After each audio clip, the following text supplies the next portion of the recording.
Hello दोस्तों, नमस्कार दोस्तों, स्वागत है आप सभी का ऑनलाइन एडा फर्स्ट डे यूट्यूब चैनल पर। इस वीडियो में हम बात कर रहे हैं कई बड़ी और लेटेस्ट अपडेट के बारे में जो कि संबंधित है उत्तर प्रदेश में प्राथमिक भर्ती को लेकर कोर्ट के माध्यम से दिए गए बड़े फैसले के बारे में। योगी सरकार और शिक्षा मित्रों को बड़े झटके को लेकर 1,44,000 पदों को बिना शिक्षक भर्ती परीक्षा के भरने के साथ साथ शिक्षा मित्रों के माध्यम से इनको नहीं भरा जा सकता है, इसको लेकर हम बात करेंगे। साथ ही साथ टीजीटी, पीएचडी और यूपीपीएससी की तमाम बड़ी और लेटेस्ट अपडेट को लेकर एक एक करके सारी अपडेट हम कवर करें। उससे पहले चैनल को सब्सक्राइब करके बेल आइकन को दबा लें और वीडियो को लाइक कर दें, जिससे कि आपको रियल ऑथेंटिक जानकारी ऑनलाइन अड्डा फर्स्ट डे यूट्यूब चैनल के माध्यम से मिलती रहे। सीधे शुरुआत करते हैं मुद्दे की और पहली बड़ी अपडेट के साथ। जैसा कि दोस्तों आप जानते हैं कि उत्तर प्रदेश के अंदर अगर बात की जाए प्राथमिक भर्ती को लेकर वैसे तो बहुत सारे विवाद लगे हुए हैं, लेकिन ये विवाद इसलिए ख़त्म नहीं हो पाते क्योंकि सरकार के माध्यम से समय समय पर इनको लेकर जो निस्तारण है वो नहीं किया जाता है। आपने देखा होगा उत्तर प्रदेश के अंदर प्राथमिक भर्ती को लेकर जो विवाद है वो सही मायनों में जब से शुरू हुआ है तब से कहीं ना कहीं शिक्षा मित्रों की नियुक्तियां की गई थी। शिक्षा मित्रों की नियुक्ति करते समय तत्कालीन सरकार के माध्यम से नियमों को ध्यान में नहीं रखा गया। इसका खामियाजा आज तक शिक्षा मित्र भुगत रहे हैं, लेकिन उसके बाद भी सरकार की नीतियों के चलते शिक्षा मित्रों को समय समय पर कहीं ना कहीं झटके लगते रहे हैं। सबसे पहले जब सरकार के माध्यम से शिक्षा मित्रों का समायोजन किया गया था उस समय पर भी सरकार ने शिक्षा मित्रों को उस योग्यता तक नहीं पहुंचाया जो कि होनी चाहिए थी।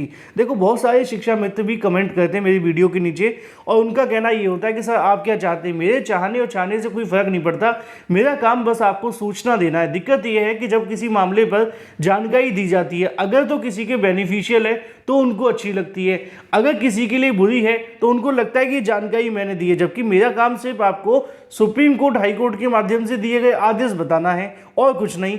अब अगर आपको बुरा लग रहा है तो बुरा लगना चाहिए उस सरकार के लिए जिसने आपको इस कंडीशन में पहुंचा दिया, चाहे जिसने आपका समायोजन रद्द करा दिया, चाहे जिसने आपका समायोजन किया, दोनों ही जिम्मेदार हैं। तो मेरा काम तो सिर्फ आपको वो सूचना देना है और इसके अलग मेरा किसी से व्यक्तिगत कोई दुश्मनी नहीं है। अगर आपको लग रहा है तो ये आपकी छोटी मानसिकता है। मुद्दे की बात यह है कि शिक्षा मित्रों को लेकर कोर्ट के माध्यम से एक बड़ा फैसला दिया गया है। आपने देखा होगा समय समय पर उत्तर प्रदेश के अंदर सरकार के माध्यम से जब जब नई शिक्षक भर्ती को लेकर बात की जाती है तो वो ये कहते हैं कि हमारे पास 80,000 90,000 के आसपास पद खाली हैं और उन पद खाली होने के बावजूद सरकार के माध्यम से ये कह दिया जाता है कि हमारे पास शिक्षा मित्रों को जोड़कर जो हमें अनुपात चाहिए वो और ज़्यादा कम हो जाता है, क्योंकि सरकार को चाहिए 30:1 का प्राथमिक के अंदर और जूनियर में चाहिए 35:1 का, लेकिन वो कहते हैं कि शिक्षा मित्र अनुदेशकों को जोड़कर हमारा जो अनुपात है 22:1 का हो जाता है, जो कि मानकों से कहीं ज़्यादा हो जाता है। लेकिन टेक्निकली अगर देखा जाए तो सुप्रीम कोर्ट के तमाम आदेश और शिक्षा मित्रों को एज ए शिक्षक के रूप में काउंट नहीं किया जा सकता। अब बहुत सारे शिक्षा मित्र हैं जिन्होंने दूरस्थ बीटीसी का रखा है, पहला, बहुत सारे शिक्षा मित्र हैं जिन्होंने टीईटी का रखा है, लेकिन उत्तर प्रदेश में शिक्षक बनने के लिए जो योग्यता है सिर्फ बीटीसी और टीईटी नहीं है। सरकार ने संशोधन करते हुए, कोर्ट ने भी कहा कि सरकार ने 22वें संशोधन करते हुए इस योग्यता में बदलाव किया है और ये योग्यता है शिक्षक भर्ती परीक्षा पास करने वाले अभ्यर्थी ही शिक्षक बन सकेंगे। तो यहाँ पे जो योग्यता शिक्षा मित्रों के पास है वो एक तरीके से योग्यता तो है, लेकिन एक चरण कंप्लीट नहीं है और वो होता है शिक्षक बनने के लिए शिक्षक भर्ती परीक्षा को पास करना। और इसी चीज़ को लेकर कोर्ट के माध्यम से ये आदेश दिया गया है। कोर्ट इस मामले पर पूरे तरीके से क्लियर करते हुए कहती है कि जो शिक्षा मित्र हैं उन्हें शिक्षक के रूप में इक्वल काउंट नहीं किया जा सकता है, क्योंकि शिक्षक बनने की जितनी भी योग्यता है उनमें से अगर कुछ योग्यताएं उनके पास हैं तो जो फाइनल योग्यता है शिक्षक भर्ती परीक्षा को पास करना वो अभी भी शिक्षा मित्रों के पास मौजूद नहीं है। तो किस आधार पर उनको प्राइमरी में पास किया जा सकता है, इसको लेकर ये पूरा 62वें नंबर का पॉइंट है। कल के वीडियो में मैंने आपको डिटेल में डिस्कस करते हुए बता दिया था, एक एक पॉइंट मैंने आपको समझा दिया था। अब हाईकोर्ट के माध्यम से दिए गए आदेश के मुताबिक सरकार शिक्षा मित्रों को अनुपात के रूप में सम्मिलित नहीं कर सकती है। अब वो कर रही है तो ये सीधे तौर पे इस ऑर्डर के अगेंस्ट है, और इस ऑर्डर के अगेंस्ट नहीं, ये जो ऑर्डर दिया गया है वो सुप्रीम कोर्ट के ऑर्डर के अगेंस्ट है। सुप्रीम कोर्ट का कौन सा वो ऑर्डर है, नीचे आपको देखने के लिए मिल भी जाएगा। State of UP and others versus Anand Kumar का जो याचिका, जिस जिसके अंदर इस मामले पर सुनवाई की गई है और बेसिक का संशोधन 22 में, जिसके आधार पर प्राथमिक में नई शिक्षक भर्ती को इंट्रोड्यूस किया गया था शिक्षक भर्ती परीक्षा को लेकर।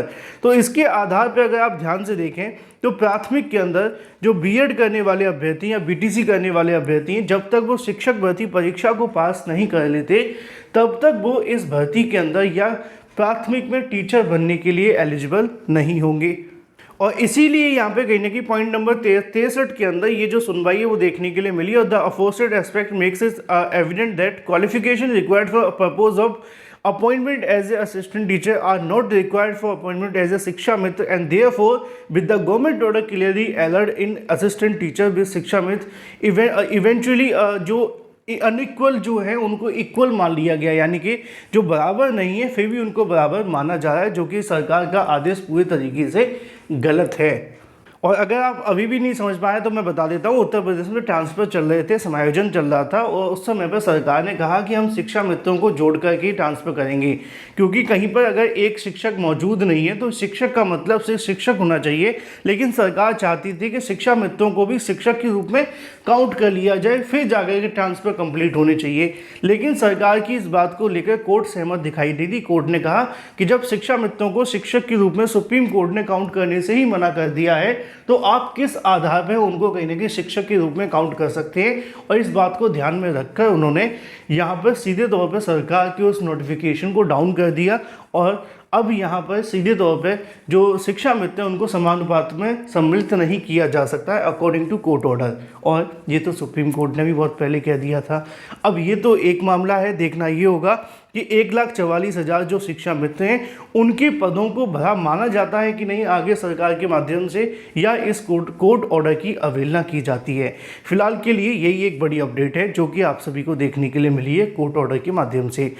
अब बात कर लेते हैं यूपीपीएससी की 2 दिनी परीक्षाओं को लेकर संकट है। हाल ही में आप सभी ने देखा कि यूपीपीएससी के माध्यम से एक बड़ा बदलाव किया गया, जिसमें अगर बात की जाए पीसीएस प्री को 2 दिन आयोजित किए जाने को लेकर फैसला किया गया।